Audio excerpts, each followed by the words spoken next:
નમસ્કાર વિદ્યાર્થી મિત્રો, આજે ફરીવાર આપણે HSC બોર્ડની પરીક્ષામાં જે વિભાગ સીમાં દાખલા પૂછે છે એની શૃંખલા આગળ વધારીએ. અને પહેલાંના વિડીયોમાં આપણે નફાની ખોટી ફાળવણી થઈ ગઈ હોય તો એની ભૂલ સુધારણા નોંધ કઈ રીતે થાય એ શીખાતા.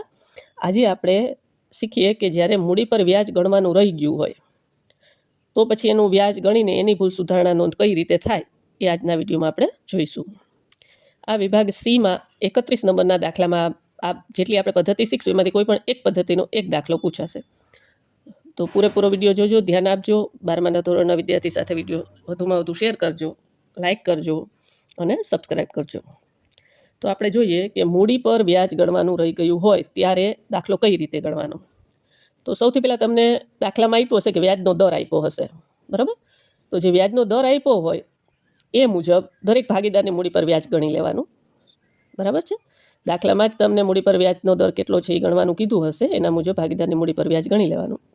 પછી જેટલું વ્યાજ થાય એ બધાનો ટોટલ કરી લેવાનો, બરાબર. દરેક ભાગીદારની જે મૂડી છે એની ઉપર જે વ્યાજનો દર આપ્યો એ મુજબ ગણી જે વ્યાજ આવે છે એ બધા જ ભાગીદારની મૂડી પર જે વ્યાજનો ટોટલ છે એ કરી લેવાનો. પછી વ્યાજનો જે ટોટલ છે એ બધા ભાગીદારો વચ્ચે ખાસ યાદ રાખજો, નફા નુકસાનના પ્રમાણમાં વહેંચી દેવાનું. જો તમને નફા નુકસાનનું પ્રમાણ નથી આપ્યું તો સરખે હિસ્સે વહેંચી દેવાનું, બરાબર. ભૂલમાં પણ મૂડીના પ્રમાણમાં વહેંચવાનું નહીં, ખાસ યાદ રાખવાનું.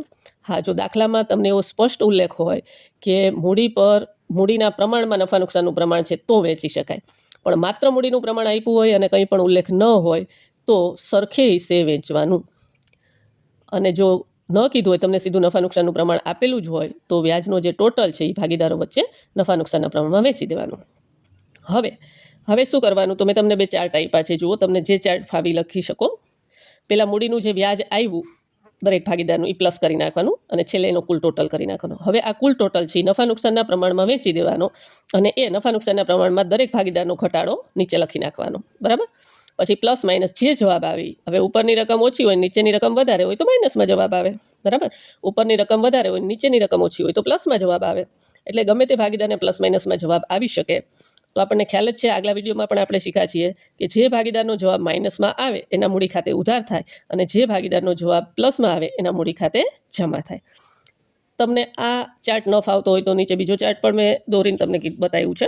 એમાં ભાગીદારો છે તો મૂડી પર વ્યાજ છે એ રકમ પ્લસ કરવાની અને નફા નુકસાનના પ્રમાણમાં જે ઘટાડો થાય એ માઇનસ કરવાનો.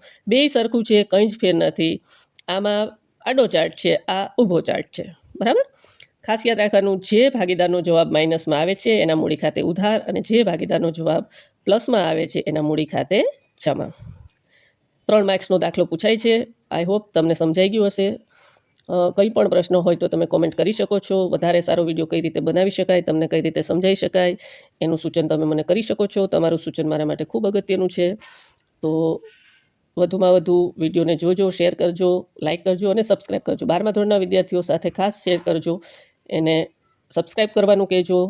આપણે ધીરે ધીરે એકાઉન્ટ સિવાયના પણ બીજા વિષયોના વિડીયો મૂકવાના જ છીએ અને એમને પણ કંઈ પણ પ્રશ્ન હોય તો કોમેન્ટ કરવાનું ખાસ કહેજો.